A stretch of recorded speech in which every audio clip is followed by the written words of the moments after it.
What's your name? Angela. Angela Georgie. Perfect. Thank you.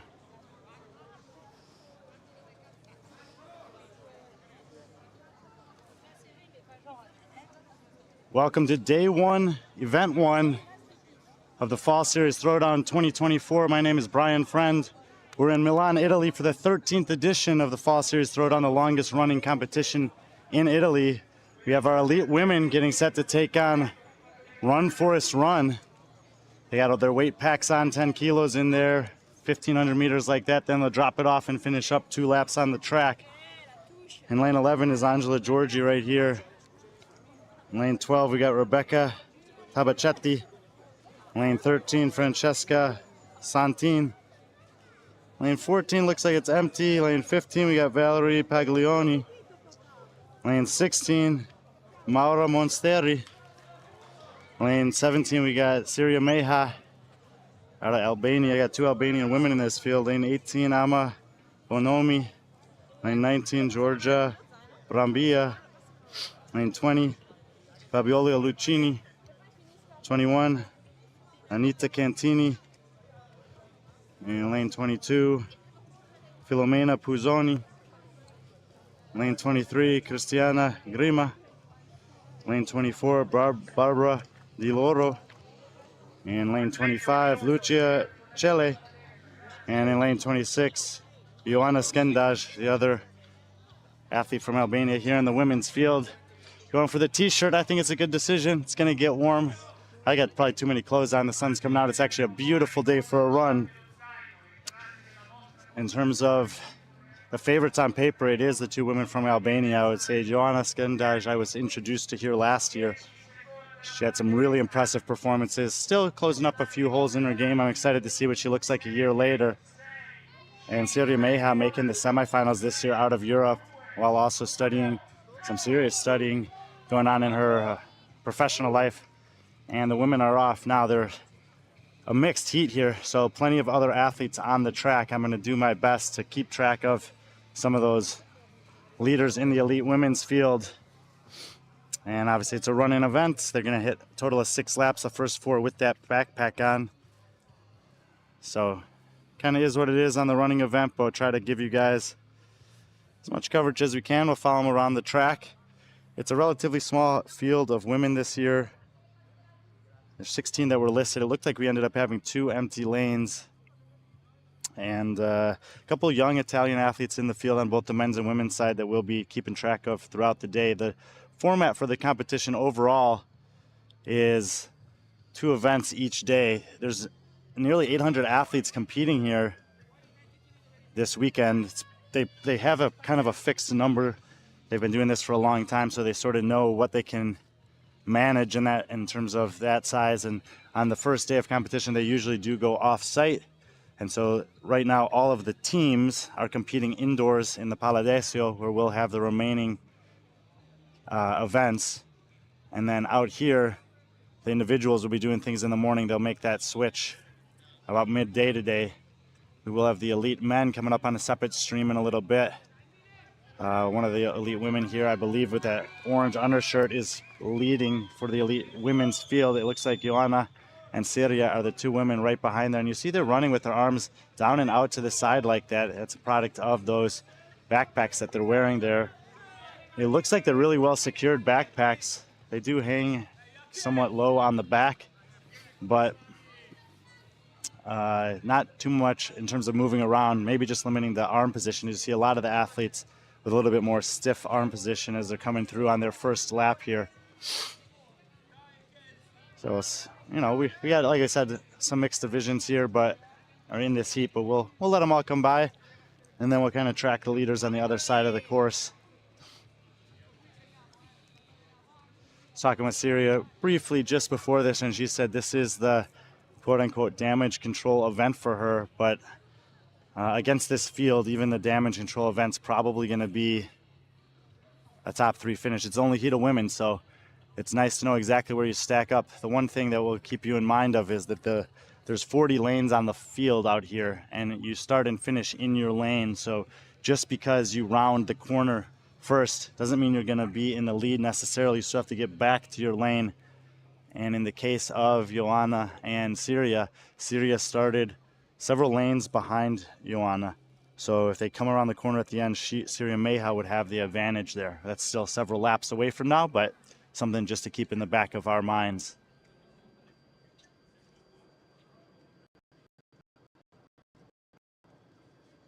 It looks like there is one female athlete in this pack with the men ahead of Joanna. Syria's behind her, and then the female athlete that was leading is now drifted to fourth. So we see the women starting to come by here.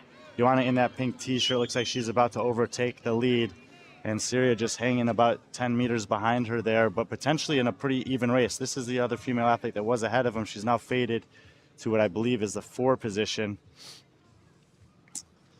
Don't know all the women in this field yet.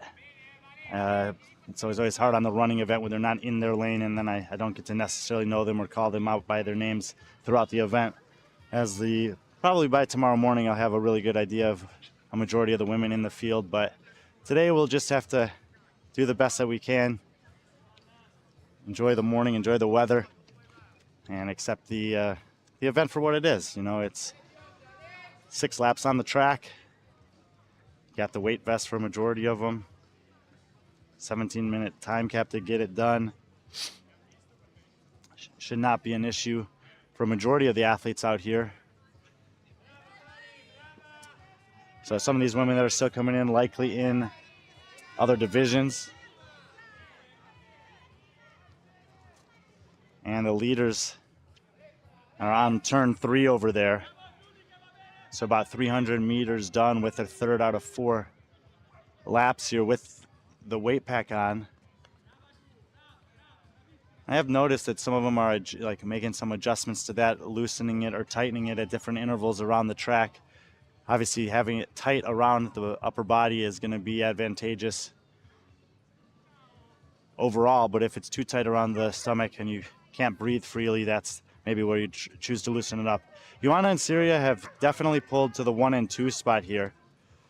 Joanna still with about that 10-meter lead.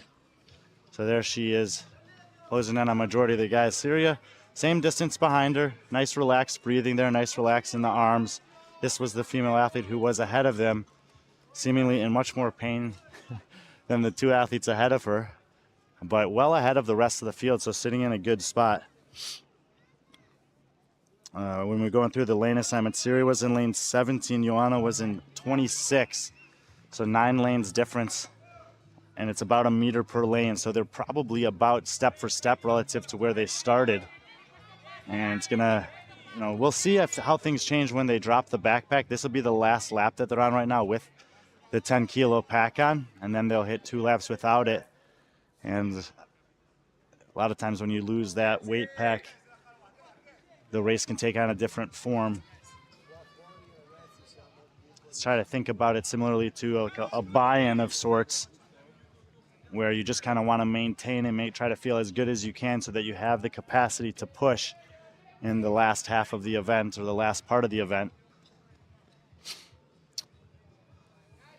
All these women that we see on the screen coming by are finishing up lap 3 of 4 with the weighted backpack on. And the leaders are again rounding corner 3 over there. Nothing has really changed. Joanna continuing to set the pace. Syria just pretty much content to maintain that distance behind. Now the transition's always something that's interesting here. So let's see if we can get in a decent position to watch the transition of what's going to happen. I would already be trying to loosen my pack. I see Joanna's hands are already doing that. Syria's yet to make that move. So they're drifting off to the left side there, you see in the pink t-shirt, and then behind her, Joanna got her hand on the belt. Hand is up from her judge there. So she's going to make that transition. Syria's dropped her back, so there we go. Joanna and Syria, the first 2 off. This is where we'll get really get a chance to see who is leaders amongst these elite women. Pull out a little bit. There we have another athlete dropping off the pack. It looks like it's lane. That is lane number 21. So Anita Cantini is in the 3 spot for the women. Joanna and Syria about tied. Anita next up. Go to this side so we can try to see. Looks like lane 19 and 22. Georgia Brambila and Filomena Puzzone are going to be in a battle there for the 4 and 5 spots. Lane 24, Barbara Di Lora. Well, that was also in lane 24. Interesting. That's lane 23, excuse me. So next up is Cristiana Grima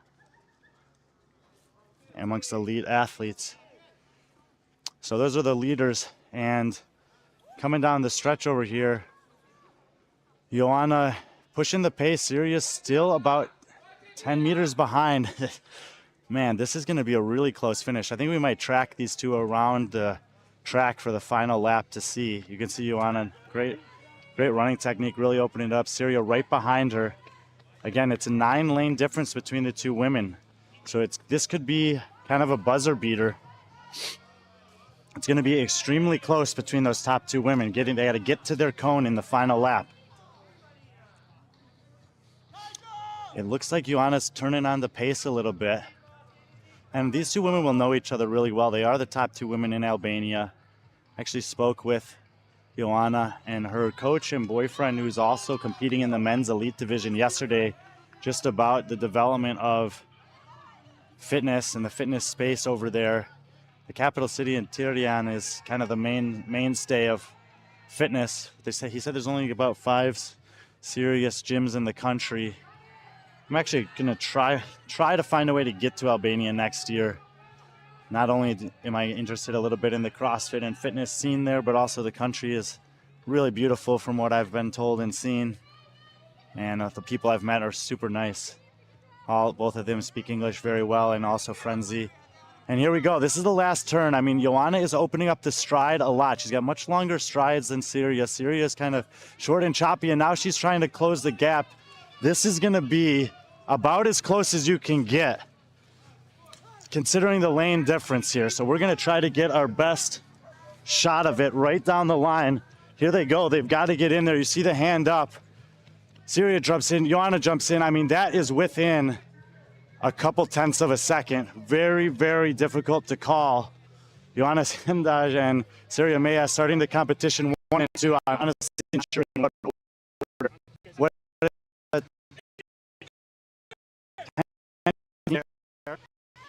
Let's see what Syria's time was. What time? 10:15. So that's clearly not right. Those times were much, much closer than that. So I'm not sure how they'll settle it, but according to the judge's stopwatch, 2 seconds difference, obviously from what we saw, not 2 seconds difference. The third finisher should be coming in here. No doubt about it here. That should be Anita getting the 3rd best time for the women. 4th place is going to be here. So that'll be 4th place. There comes 5th place. Not entirely sure on the lane numbers there, but we got 5 elite women in.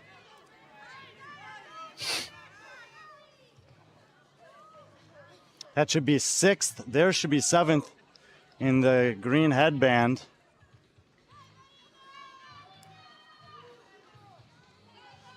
We got a big pack coming in here. Not sure in what division all these women are in. But red pants there, she gets in. I think that might be in the elite field. All these athletes are going to go for their final lap here.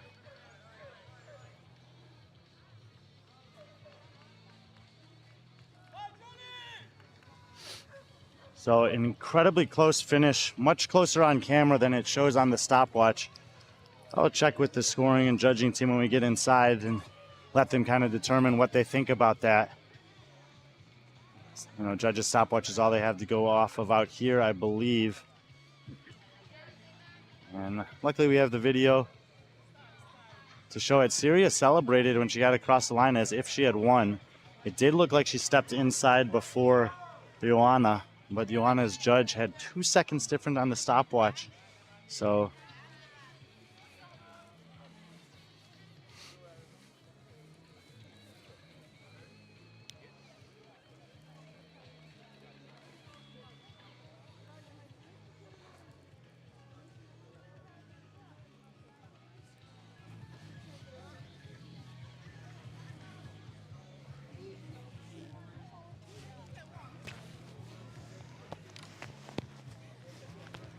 Great.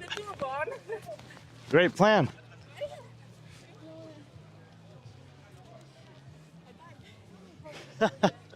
Sarah's just saying she kind of died on that one.